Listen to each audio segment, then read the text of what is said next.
જેતપુર શહેરની નગરપાલિકા એ ગ્રેડની ગણવામાં આવે છે, પરંતુ આજે પણ છેવાડાના વિસ્તારમાં પાયાની સુવિધાનો અભાવ જોવા મળી રહ્યો છે। વેરો ઉઘરાવવામાં માહિર પાલિકા પ્રાથમિક સુવિધા આપવામાં ઊણી ઉતરી છે।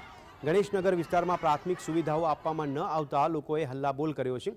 પાકા રસ્તા, સ્ટ્રીટ લાઇટ, ગંદા પાણીના નિકાલ માટે ગટર વ્યવસ્થા નથી, તેમજ ડોર ટુ ડોર કચરો લેવાની કામગીરી પણ આ વિસ્તારોમાં કરવામાં આવતી ન હોવાનું પણ જણાવવામાં આવ્યું છે। લોકોનો આક્ષેપ છે કે મતદાન સમયે અહીંના સ્થાનિક ધારાસભ્યો મોટી મોટી વાતો કરી જતા રહે છે। જો આ માંગો પાલિકા તંત્ર દ્વારા પૂરી પાડવામાં નહીં આવે તો આંદોલનની ચીમકી પણ ઉચ્ચારવામાં આવી છે। નગરપાલિકા 1 મહિનાથી પુષ્ટિ કરું છું, ગણેશનગર વિસ્તારની અંદર હાલવાની પોઝિશન નથી અને મચ્છરનો બહુ ત્રાસ થઈ ગયો છે। ગાડી ભરવાવાળા આવતા નથી, કચરા પેટીવાળા અને નકરો ગાયો છે। કાંઈ પણ બનાવ બનશે આ મચ્છરથી, તો છોકરાઓને નાના બાળ બચ્ચાનો શું વાંક છે?